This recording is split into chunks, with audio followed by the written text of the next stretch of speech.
angaphumeleli, kepha kuphumelele wena kuphela.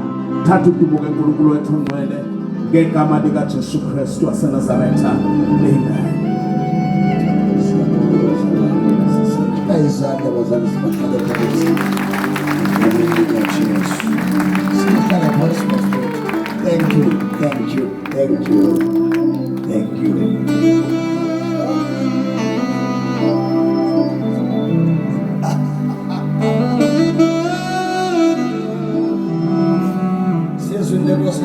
Siyafunda kosa hayi kafushane.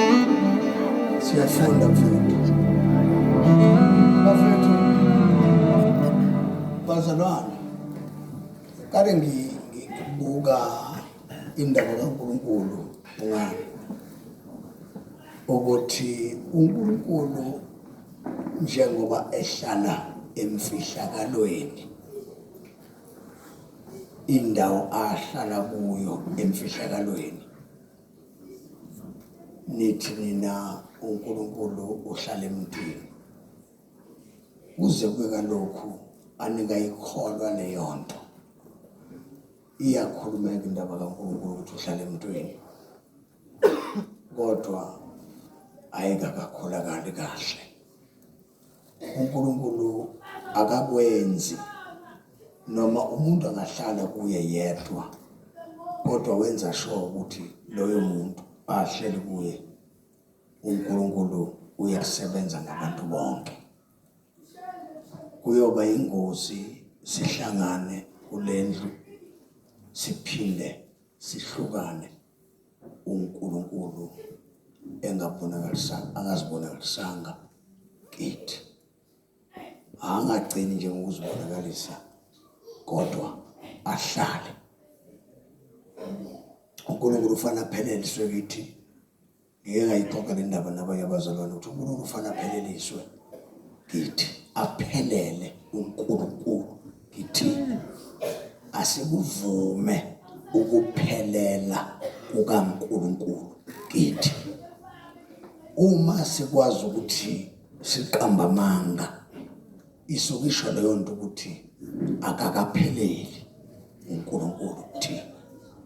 Kufanele uNkulunkulu asibambe ngalendlela ukuthi asirule, uthi mawuhamba athi jika uthi ujike. uNkulunkulu ufana asazise zonke izinto ezifihliwe.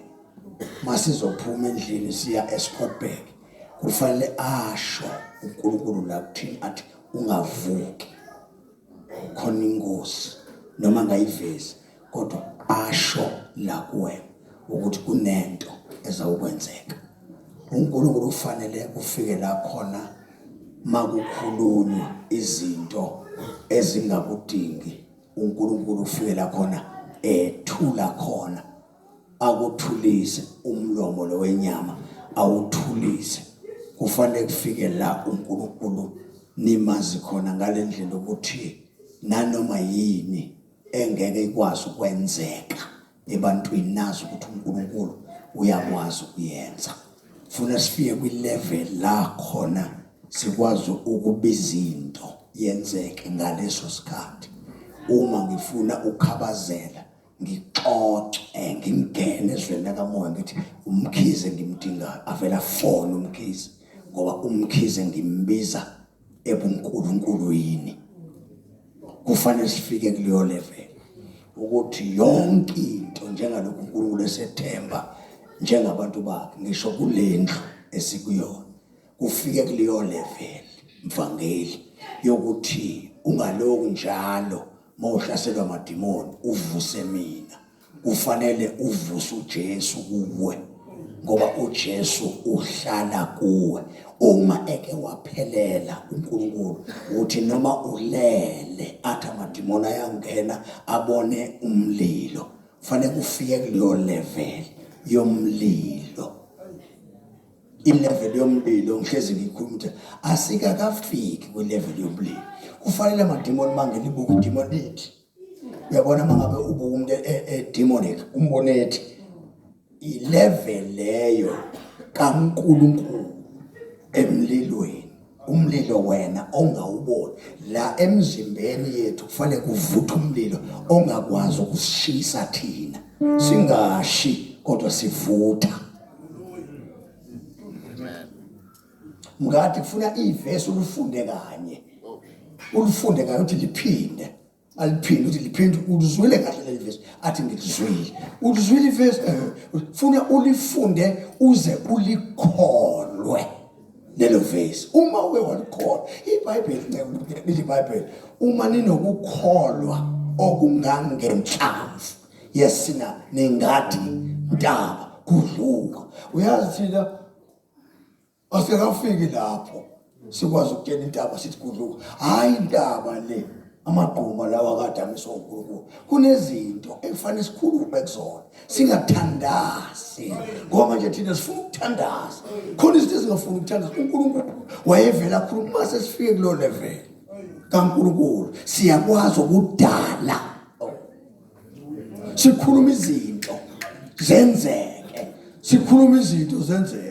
Uhlala endlini ucabange bazalwane. Uyazi ucabanga isinkwa, uyasicabanga nje isinkwa. Vele kunokho umzalwane athi ukuthula ekhaya, usuke sewufike kwi-level la khona ukwazi ukuhlala ezulwini nabantu basezulwini, ukwazi ukuhlala khona. Bathi uma bekucabanga uhleli nabantu basezulwini, into bekwayicabanga nje abantu basezulwini bafike bayilande bakulethele yona, bayilethe. Nasi isinkwa silethwa abantu basezulwini. I-level efanele sifinyelele kuyo akuyona le esikuyo manje. Angithi sakwazi ukulwa masiqalwa manje, kusho ukuthi imizimba yethu ayikadliwa inkazimulo kaNkulunkulu. Imizimba yethu ufuna kufike la khona inkazimulo kaNkulunkulu idla khona. Sithi masidlula ukukhuluma siphendula ukuthi isibhedayo isibambe ifihlakalo, ithi hayi la kunomzimba wena umfanekiso kaThixo, kusho ukuthi wena ufana noJesu. Singalifundi ivesi leli Genesis chapter 1 verse 26 elithi uNkulunkulu wathi masenze umuntu ngomfanekiso wethu asifuze. Leyo nto ufuna siyivale ngoba kuyabonakala ukuthi asifuzile.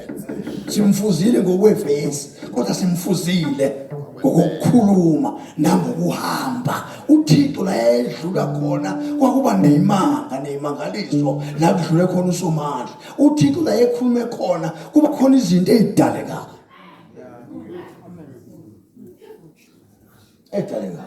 So now lento ke manje ngeke ngayifunga ngayithathisha kahle webhungana, ngayithola lento ukuthi hayi man, lento ngeke uyenze ngokufunda iBhayibheli. Hayi ngeke uyenze ngokufunda iBhayibheli. Lento ifuna umoya kaThixo. 1 2 ifuna umlilo kaSimakade. Ngoba ngaphandle komlilo kaSimakade ngeke, ngaphandle komoya kaThixo ngeke. Waba nalo izwi ungahamba ulikhulume kodwa lingenzi lutho. Asifune bungani. Ampisho mfethu. Sifunde. Matthew chapter number 3. Uyena. Uthi 3:1.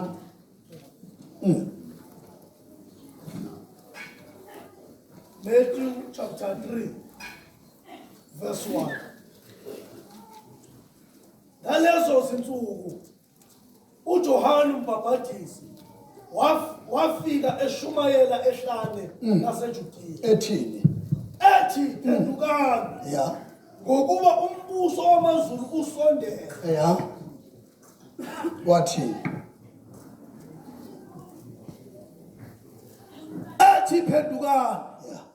Ngokuba umbuso wamazulu usondele. Ngampisho mfethu. Yeah. Verse 3. Eqinisweni loyo nguye okwakhulunywa ngaye. Angithi ngeke Nkosi uJohane uzalwa mawakhe ngesikhathi uElizabeth ehlangana noMaria kwenzakalani? Kusho ukuthi akekho umuntu wayengakwazi ukukhuluma ekahlangananga nomoya. Angithi uJohane njengoba eseswini kwaphoqa ukuthi kuphume imfihlakalo ngala ngoba wayesezokhuluma lo manje ukukhuluma kwakhe kwaphoqa ukuthi kungena imfihlo qala athi ezokhuluma nabantu abesegcwalisiwe ngomoya nangomlilo wathi qamba angithi uthi yena mayikhuluma uJohn akasho ukuthi uzolalela uma ufunda kahle uthi uJohn mina ngiyizwi lo memezayo ehlala kusho ukuthi izwi likaNkulunkulu njengoba eseyizwi akaqalanga wavele washumayela wakhuluma izwi uqale wahlangana noJesu wahlangana nomoya eseswini qala manje sevela ethi mina ngiyizwi lo memezehlala phendukani angithi ngiyabona ke ngoba wonke umuntu ozoqala akhulume akakwazi ukukhuluma engekho umoya nomlilo ngiyizwi lo memeza ehlane phendukani kusho ukuthi uJohn uqhamuke phelele esebunkulunkuluwini ephelele wafika wakhuluma uzozwa ngoba noma sekufika uJesu kwenye qhubeka unjalo mambisho ukuthi lapho wahamba kwavela uJohane umbhaphathizi uyabiza isho qale phela wahamba kwavela uJohane umbhaphathizi usho ukuthi kwahamba kwavela uJohane umbhaphathizi mwele ngiyakubingelela apostoli wami lokho yes eshumayela ehlane laseJudeya ethi phendukani ngoba umbuso wezulu usondele ya uye uJohane okwabikezelwa Mfananiso. ngaye ngomlomo wabaprofethi uIsaya lapho kuthiwa ukhona uzwakala enkenteza ehlane ethi ya cabelani inkosi indlela indala le ya iqondise indala le nemibuzo Johane wayenesambatho esenhloko mambisho bima mfethu funda la eqinisweni loyo nguye okwakhulunywa ngaye okwakhuluma ngaye nguIsaya umprofeti uIsaya umprofeti ngalawo mazwi alawo ya lalelani ukhona okhulumayo ehlane khona umuntu okhuluma ehlane ethi lukisani indlela kaJehova nenzeni yenzani izindlela zakhe ziqonde ziqonde ya kodwa loyo Johane ya wayegqoke izimbatho zoboya jomba verse 5 khona ke abaseJerusalem ya nakulo lonke iJudiya benze njani nezwe lonke elizungeza iJudiya benze njani baphuma baya kuye wababhabhadisa ithi iBhayibheli wababhabhadisa abantu emfuleni iJordan bevuma obani bevuma izono zabo bevunyiswa uJohane hayi uJesu esebunkulunkuluwini awu kodwa leli bandla lingavumi izono livunyiswa yinina bakhonza nazo izono bashumayela nazo izono lithi iBhayibheli baphenduka bavuma izono bevuma kumuntu kaThixo ogcwalisiwe ngemfihlo funda mfowethu kwala ngifuna siya khona lapho ebona abaningi kubaFarisi lithi iBhayibheli wabona abaningi kubaFarisi nabaSadusi bezobhabhadiswa nabo wathi kubo lithi iBhayibheli wathi kubo nzalo yezinyoka kubani oxwayisile kusho ukuthi bakhona abantu abangenayo lento bekhona inzalo yenyoka nenzalo yezwi isho mfethu isho mntata ngifike nzalo yezinyoka konsobani kubani oxwayisile banonxwayisile ukuba nibalekele ulaka oluzayo ya ngakho-ke thelani izithelo bezani the ezifanele Uphenduke. ukuphenduka finish kubeka ngifuna ningabadele nizitshela ukuthi ubaba wenu nguAbraham. Yeah. Ngokuba ngithi kini uNkulunkulu uyakwazi ukuveza uAbraham abantwana kulo namanje. Mina ngifuna la uJesu evela khona ezobhabhadiswa. Qhubeka baba. Khona ke uJesu wasuka eGalili waya eJordani kuJohane. Lalani mfethu ningasho uvule kakhulu. Evule kakhulu. Lithi iBhayibheli uJesu uNkulunkulu. No. uJesu wayengeke mayethanda wayengavele ashumayele. Washo ukuthi umthetho wala uphoqa ukuthi umuntu aqale emanzini. Athe qeda amanzi umbhabhadiso wamanzi. Abese thola umbhabhadiso kamoya. Number 3 abese thola umbhabhadiso womlilo. uJesu evele ezulwini kwakungelula. Ayikeke bafana. Kwakungelula nceke ashumayele engenayo le nto. Noma ngathi wayenayo ngizonibuza wayithathephi. Nithi wayekhona usekuqaleni no. uJesu wayenyama. Njengoba wazalwa uMaria. Wazalwa ngenyama. So inyama before ikhulume ithi usho uNkulunkulu kufanele igcwale uNkulunkulu. Kuthiwa ke lo baba waya kuJohane.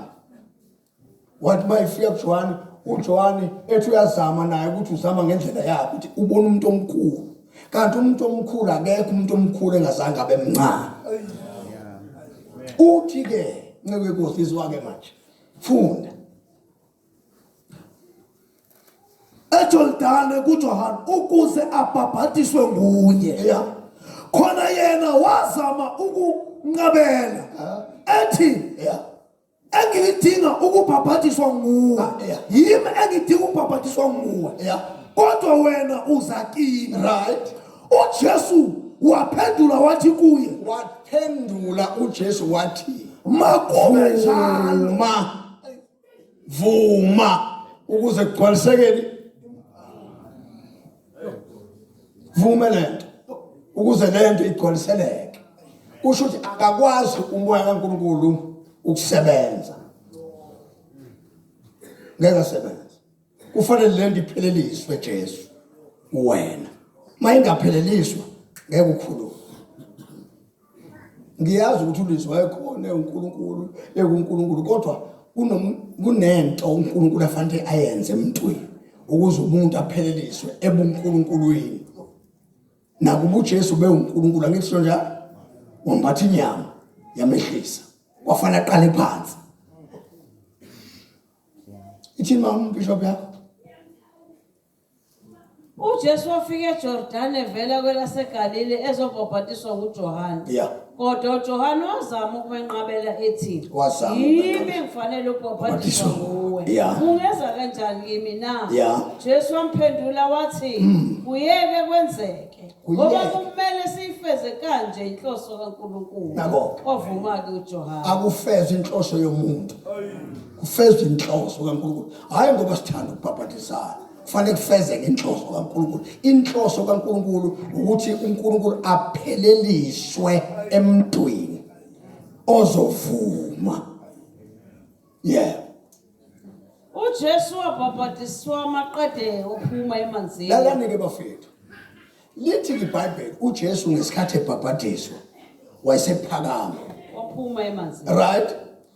Izulu laselivuleka. Lalani. Wavuleka izulu. uJesu wabona umoya kaNkulunkulu wehlela kuye usajuba ngesimo. Manje ngibuza ukuthi uma kuvuleka izulu uJesu wayengashumayeli ngani ngoba kwakumuntu omkhulu. Ekufanele ukuthi bengene nje mfana thuthula izandla phambi izandla phinqika abantu. Ayenzanga leyo nto. Kodwa into kwakuphoqa ukuthi yenze njani? Ijikeleze ukuze kwakhiwe uJesu. Wakhiwa wangena umoya kaNkulunkulu. Yebo mama bishop. kwezwakala izwi Bona ke angithi 1 izulu lavuleka izulu lavuleka. Jesu wabona umoya kaNkulunkulu wehlela kuye Lithi iBhayibheli umoya kaNkulunkulu wenze njani? Wehlela kuye. usajuba ngesimo Ngesikhathi umoya kaNkulunkulu ehlela kuye usajuba. Ya. kwezwakala izwi Lithi livela iBhayibheli ezulwini emva komoya kade kuvulekile kwehla umoya kaNkulunkulu kwabe sekuzwakala izwi livela ezulwini livela ezulwini lithi lo lo uyindodana yami uyindodana yami engiyithandayo engiyithandayo. ngiyathokoza ngayo Incwadi yamaHebrews chapter number 12 verse 29 ithi cha ngiyayifuna khuluma nje nayo ngikhipha ikalenda ithini For our God is a consuming fire. consuming fire yini yona Umlilo oqothula. kusho ukuthi umlilo wafakaza umlilo kusho ukuthi emva komoya kwaphuma umlilo phezulu ofakazayo lo uyindodana yami engithokozele ngayo mzweni yaphelela inkonzo wavela wahlala uSomandla emhlabeni uJesu lo ozalwa uMaria uJesu lo ozalwa uMaria wavele wahamba emhlabeni ephelele uthi mayechaza akazazisho athi uNkulunkulu uthi mina ngikhuluma lokhu uBaba kusingenza lento uBaba ngithume yona kusho ukuthi uJesu manje uhamba ngokobizo abiswe ngalo uyise kodwa uyise akakwazi ukukhuluma engaphelele uyise kuye kufanele kufike la khona ethi bawubone mina noBaba mbonile uthi ke mina noBaba simunye kusho ukuthi uJesu ukwazi ukukhuluma izinto ezikhulunywa uyise awule ikhuluma nje ugadalala babuza abantu wazi wabuzwa umuntu othi hey Jesu njalo uhlezi ukhuluma ngoyihlo ake usikhombise uyihlo kusanele uthi uJesu hey isikhathi esingaka nginawe awangazi uthi lo usho lo uNkulunkulu uthi hayi yekela mina uNkulunkulu kodwa bone mina bonile yaphelele indaba uJesu ufakaza ngento ekuye ephelele njengalokhu nami ngiyafakaza ngiyafakaza nami ukuthi angingabazi lento angimfuni kwaIsrayeli mangikhona usuke khona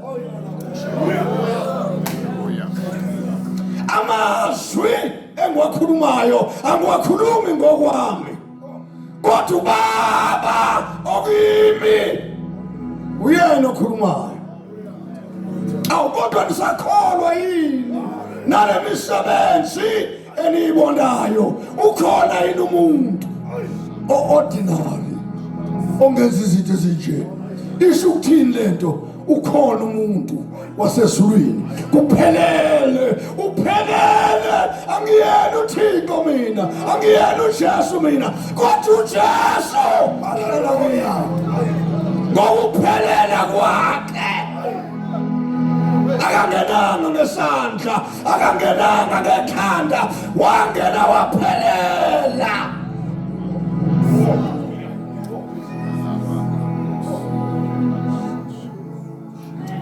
bathathakithi bezwe lihlala ngomlilo nangomoya incwadi yezenzo chapter number 2 verse number 1 iBhayibheli mawulifunda kahle lithi bathi uJesu before uchapter number 1 I think uchapter 1 uJesu ngicabanga ukuthi wathi bakhuphukele kuphi eJerusalem bafike bahlale kwi-upper room akithi lithi iBhayibheli malichaza bazalwane bathi besahleli ngoba bangeke bakhulume engakafiki umlilo ungafika umoya kwakungelula ukufakaza bethi uJesu unamandla ngoba uJesu wakufanele imfihlakalo iphelele kubona. Lithi iBhayibheli maBishop encwadi yezenzo chapter number 2 verse number 1. Wafika usuku lomkhosi Lithi iBhayibheli wafika usuku lani lomkhosi wePentecost. bewuthene ndawonye. Lithi iBhayibheli babehleli ndawonye. Sekuthi bangazelele. Angazi noma babesebexoxa indaba benganakile ngoba lithi iBhayibheli babengazelele. Kusho ukuthi babengasalindele. Kodwa behleli la uJesu la ulizwi ethe abahlale khona. Ulizwi wabaluleka wathi bafethu ningayikhulumi letho hlalani la. Nize nempathe ngoba letho awuhambi ungayembethe. Sekuthi bangazelele. Sekuzwakala umsindo uvela ezulwini. Kwazwakala umsindo. Kwazwakala umsindo phungana. Lithi iBhayibheli lomsindo wawuvela ezulwini uze ebantwini belindile isethembiso. Oshandaya babelindile ngoba ngeke sikwazi bafethu ukukhuluma. Sivele sasukuma sahamba singazange silinde ngoba lento iyaqokwa. Hey, iyambathwa. Oh, khona wasithi usembatha ngaphi? Isho sekuthi bangazelele. wathi bengazelele Sekuzwakala umsindo uvela. kwazwakala umsindo uvela ezulwini. Ingakhohlwa uJesu ngesikhathi eya kuJohane angimazi noma wayeyokwamukela izwi noma wakwenze njani noma wahlatshwa ilizwi yake yabhabhatiswa wonke umuntu lendoda naye wabotha yikho lento uphuma ngale kwalento akuzungisiza awufuneki ushortcut la njoba izwi likhuluma nje lo izwi lomemezela libabiza bonke abantu lithi abaphathele abaphuthume bayembhabhatisweni washona khona la ehlatshwa izwi lophenduka eyobhabhatiswa wangena emanzini amaningi 1 2 wafaka umlilo wafaka umoya ulo laba abapostoli kuthiwa ngoba laba bebengeke bakwazi ukukhuluma ebafethu yazi uyoba umqwayiba esontweni umqwayiba ngiyawazi umqwayiba inyama yomisiwe esithi mase ifikile imfihlakalo uthotha umdakazi uthi lidumephi akakwazi ukuthi baba wethu ongcwele yebo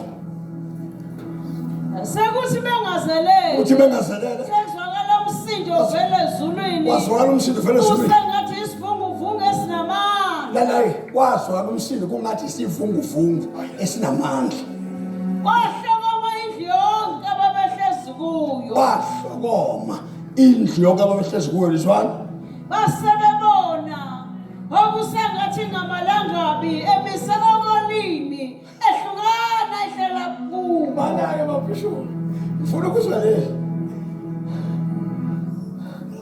futhi kungazelelwe kwazwakala umsindo wazwakala umsindo uvela ezulwini uvele ezulwini ufana njengesivunguvungu esinamandla ya wagcwala yonke indlu ababehlezi kuwo ababehlezi kuyo kwabonakala kubo lalala kuthiwa lo moya angazi bakhona iBhayibheli elichaza kahle mfethu ngazi ubani ophethe lesizulwini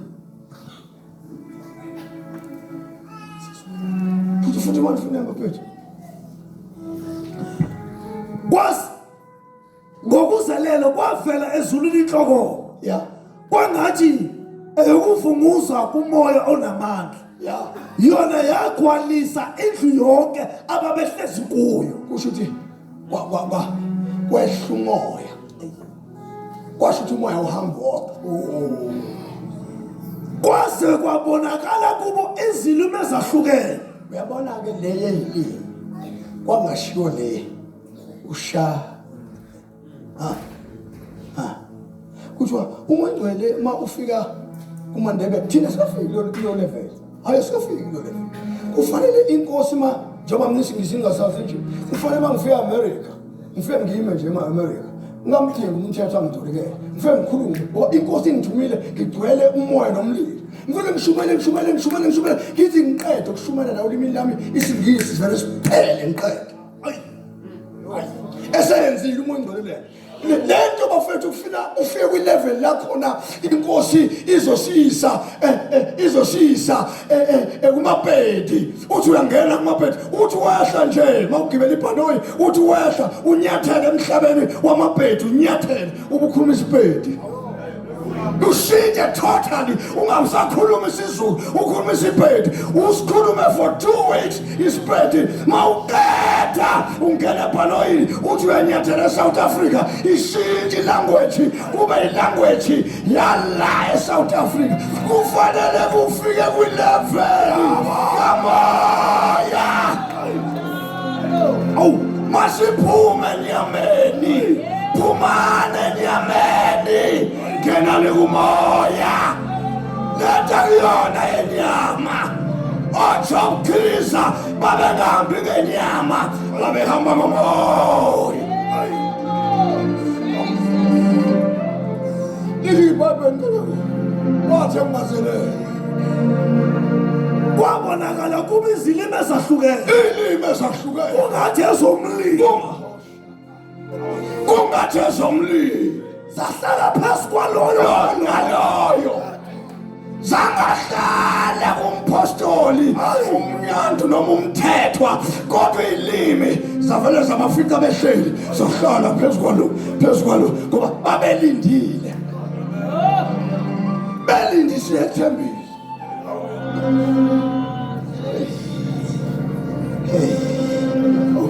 athi ngiyabona international ifike lethi yamkalaza uBhengu imfike egcwele la phezulu ekhanda lakhe egcwele uFacebook ijonga ifike ubaba uNdlela nami uyayifuna vele ingene iphinde idlule ithi yamfika uma uyazela ulele idlule ithi yamfika uyamfika ucabanga into zakhe zasefamily ivele idlule kuthiwa lento mangikhuluma ngamakithi lento I'm sorry kuthiwa ilento akuyona lento umoya ngcwele kuthiwa wathi mefika wavela wathi kulo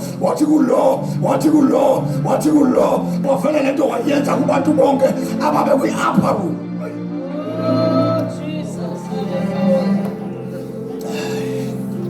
mfethu kodwa uNkulunkulu yini lento yebo mfethu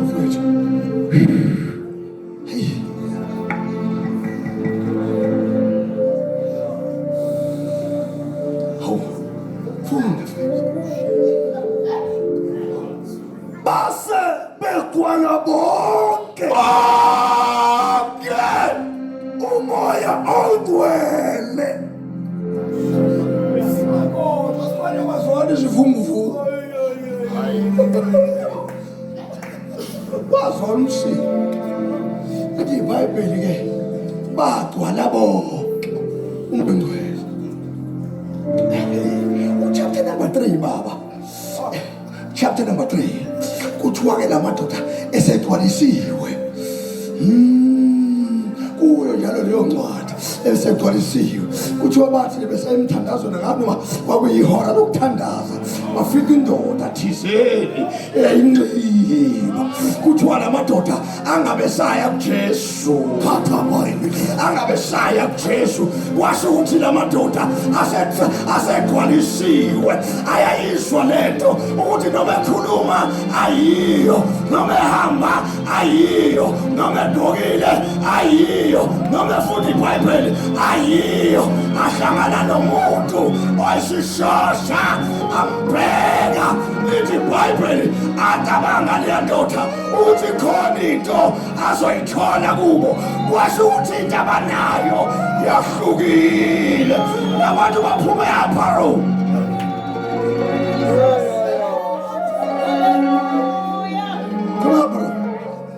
baphuma eAparo balalela asenziwa njalo nje sibheke bekathi isiliva negolide noma besinalo izolo kodwa namhlanje asisenalo thina into esinayo sikunika yona.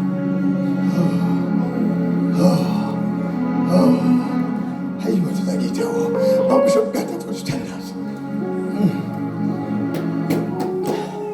Hayi yabo labo carpet laba anqoqa amathazi lanasi la kufanele angabikho umuntu ozongenwa uThixo athi megula angayiphalazi into. Kukhona uThixo phela manje siyathathwa manje sinyusela unikamela kuzovele kubonakala mase singena khona kuthiwa yini lengena la izinto ezinjazi ke kuvele kuliwe nazo sisale phansi bese kuyasithela kweleka moya. Funda phukani base begcwala bonke umoya ongcwele, bagcwala bonke baqala ukukhuluma ngezinye izilimi. hayi ukuthi kwagcwala abawu4 lithi iBhayibheli bonke ababese aparo bathi bezwakala kwashintsha ukukhuluma. Wayengene ekhuluma ngenye indlela washintsha wakhuluma into ekade enga-understandeki washo ukuthi maye ekhuluma uyezwa.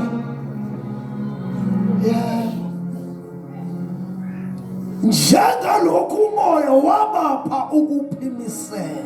Ubani obaphila umoya, ubani obaphila umoya, baphayi uphimisela. Nenizwa ngendaba sijwayele ukuba nazo la isodwe hayile ngeke umoya kaNkulunkulu ehamba nomlilo ciko umoya kaNkulunkulu akujwayelekile ukufika kuleyo level. Singafika kule kamoya hayile yamlilo umbishop mase umuntu egcwaliswe ngomlilo umbishop intombazane yakho makuyangenwa umlilo ikade inesoka ngoba isuke seyisha isuke seyigcwele phela ayikhuluma ivele ifike ivalelisa ngoba akusathi into yila yisho mfowethu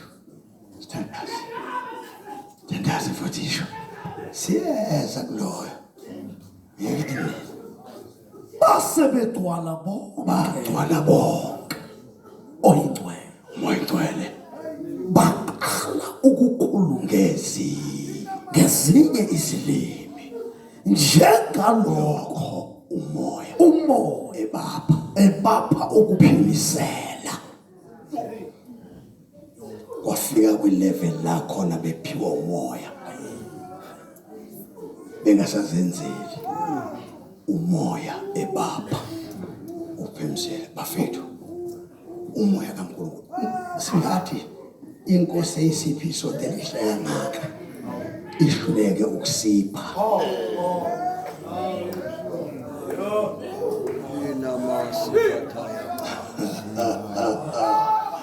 Oh, help us, my professor, help us. uJesu wakhuluma isimanga bafethu uthi thina asebona ini angisazi wabeka kanjani kodwa uthi sesingabahlobo asezona inceko ikhona into inceko engayazi yenkosi kodwa umhlobo. Hallelujah. Umhlobo wazi yonke into. Yini singafiki kwilevel yakhe umhlobo wethu? Singene yini esenza singazi ukuthi kwenzakalani ezolweni? Yini eyenza singazi ukuthi imimoya amadimoni aziphasi kolwandle ukuthi kwenzakalani? Amadimoni ayazi ukuthi thina uNkulunkulu usikhavile usivikele, ayabona amadimoni. Yini thina singabona? SinoNkulunkulu ongaka, umoya kaNkulunkulu yena angasivezeli izinto ezifihlakeleyo. Umoya kaNkulunkulu bazalwane umphenyi wezinto ezifihlakeleyo. Usho ukuthi bazalwane uma singakhuphuka siye kuyena. Hey bafowethu, uma singakhuphuka siye kuyena. Siyothi sifike ngisho emakhatsheni ngeke sisabe. Ayikho into esaba ngeke usatshiswe. Letha isikhiphi ngesambe siyoshumayela house to house. Ayisikhiphi kulele. Abantu abasindiswa ingenxa ukuthi asinaso isibindi sikamoya. House to house asiwazi. Soze sishumane ngoba khona i-sound system. Kusho ukuthi siholwa i-sound system, asiholwa umoya.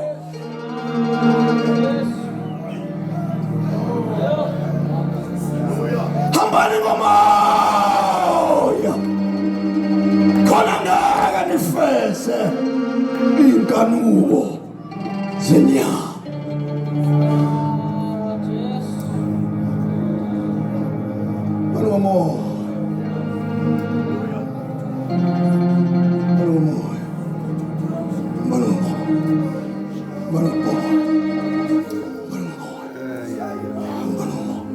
Kuthiwa wathi uJesu Nkosi wakwafika isikhathi la khona ethandaza khona.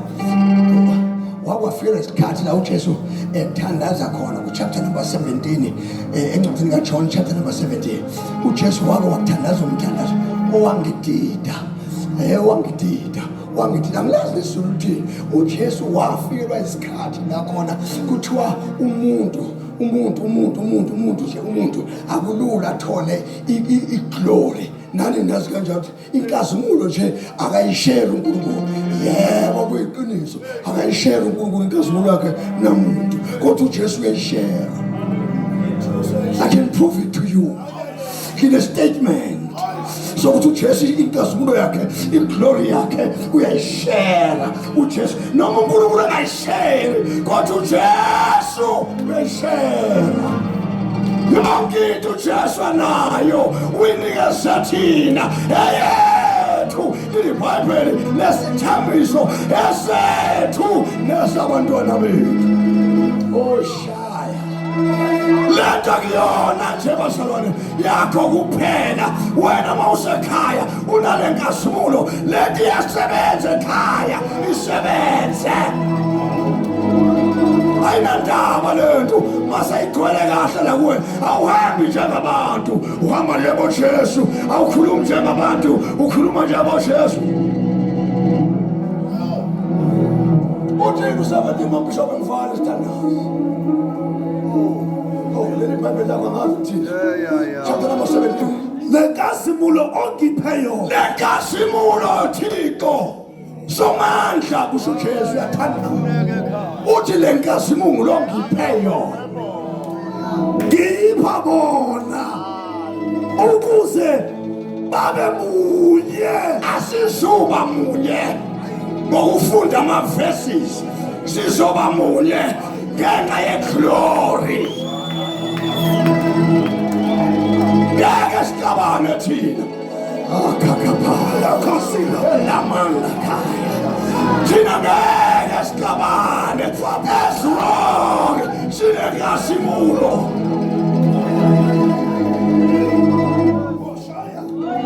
Isho mabishop ithini yakho. Ngibanikile udumo anginika lona. Uthi waphungane uNkulunkulu udumo lakhe akalushere namuntu, kodwa siza uJesu ethi hey we baba labantu mina lento ingishisile la esandleni ngavele ngabanika bonke ngiphe bona. Ngibanikile udumo. Yebo ngoba babemunye. Udumo. First time uthi omunye ubaba eshumayela bhengu uthi bazalwane asizwani thina siyalwa asixabene kodwa sixabene siyashumayela. Kusho ukuthi inkazimulo kaNkulunkulu yasuswa. Yayikhona khona uJob aqhiliza. Kwasho ukuthi uJob aqhiliza. Kwasho ukuthi uJob aqhiliza. Inkazimulo mayesuswa kubantu yasuka ebandleni laqala ibandla labanga ikhundla indlela lingayibambi. uNkulunkulu wayekhuluma kushintshwa abefundisi beshintshwa umoya ingcwele. Inkazimulo kaNkulunkulu ikubo namhlanje abashintshwa umoya ingcwele bashintshwa umoderator ey'khulu zakhona ziqalaza ukuthi no kufanele aphile kahle athathwa esiseketheni elithile elinemali basebenza ibhizinisi in the house of God ngoba kasekho umuntu obalawulayo owayebalawula wasuka ku awukodwa nina kodwa thina awukodwa nina kodwa nina kodwa nina yayifiswa nina ayifani nabantu ikasimola iphezwe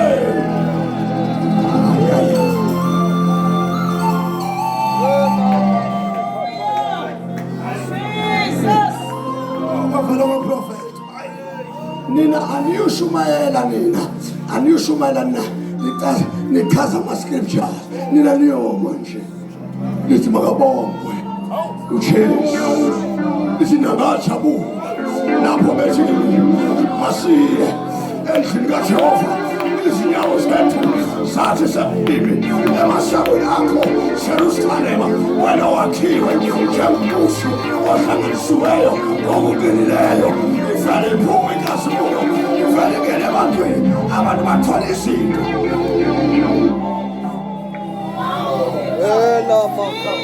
asifandi sifuswa uNkulunkulu thina sifuswa uthini esifusa kulesi sikhathi sizoba impendulo emhlabeni sizoba impendulo emhlabeni sizoba impendulo abantu babebusa ukuthi yena uJesu wena uphi uhlabelele uthi ngimbona lapha kimi ehlazi inhliziyo yami ngimbona lapha kimi ehlazi hayi uJesu wena kimi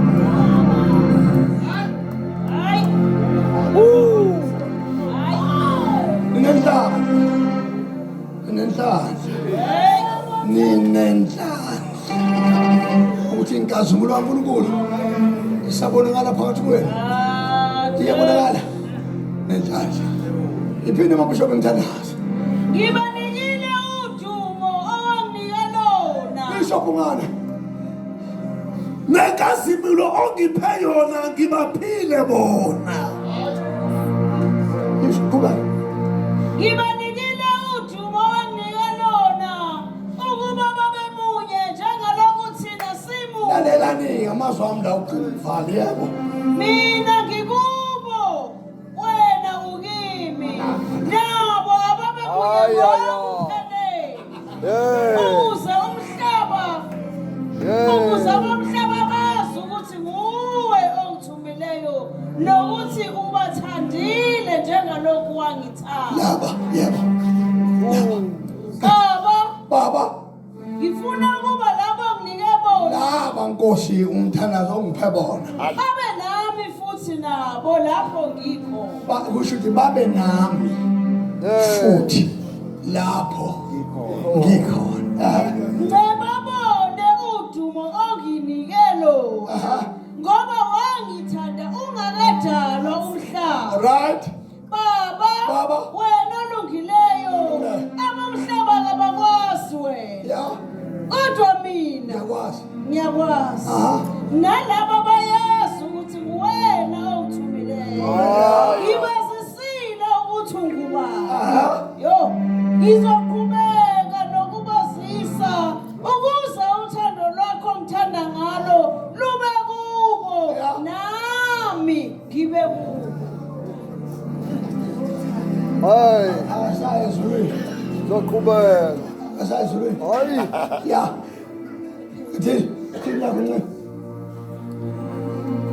nenkazimulo ongiphe yona ngibaphile bona ukuze babe munye njengalokhu thina simunye mina kubona nawe kimi ukuze baphelelise bunyeni uthi uJesu kulamazwi mina baba kubani usho uJesu uthi mina kuwe nabo kimi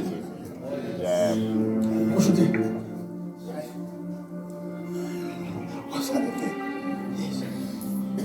mina Jesu kuwe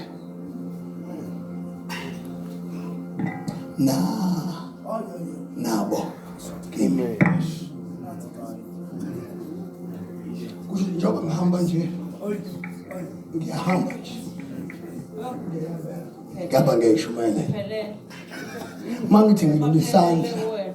mangithi ngidlula isandla, ngithi ngithandazela umuntu, isandla siluleka kuqala salo engihamba naye. Kusho ngiphelele, Yo. kodwa ngihamba emhlabeni futhi njengoba ngihamba nje, inkazimulo ikimi. Yeah. Uthethe uyazama ngala, usomandla eyiphasa ngala, kwasho ukuthi lo uzoyiphasa la. Savele sahlangana kuyo inkazimulo.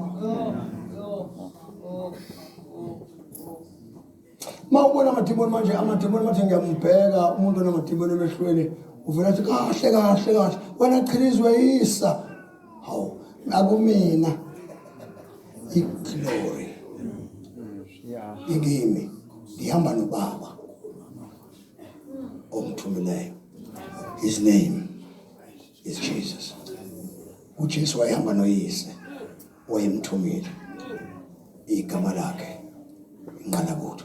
My God. So inqalabutho yabona kukuhle ukuthi zonke izinto eziphethe izinike indodana. Kwasho ukuthi indodana yabona ukuthi nayo, ngoba if itsheniwe ukuthi kuyashare indodana, yabona yavela indodana yathatha konke, ayiwafu ukuphelela, yavela yakufaka kimi, ngahamba ngiphelele. Uyabuza umuntu uthi waphenduka kanjani, wafika yena uJesu kuwe ekushumayeza lutho, yini yakwenza uphenduke wenziwa iglory kazimulo kaNkulunkulu inamhlanje kumele ithele ebantwini. Jesu ilona ibandla leli, lokho kushoyo ufuna ukwenzeka. Kazimulo the uyasipha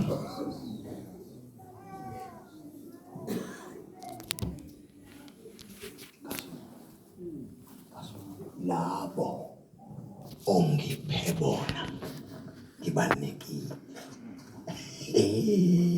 Buka labo Jesu ongiphe bona, ngoba akuyona yanombani, eyalabo engiphiwe bona. Kazimulo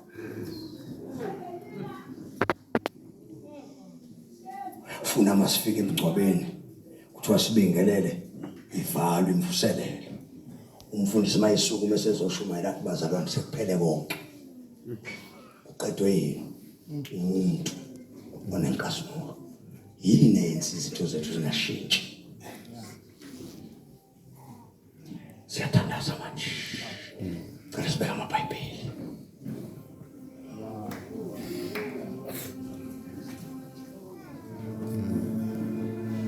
Asibone ngokwehlukile namhlanje.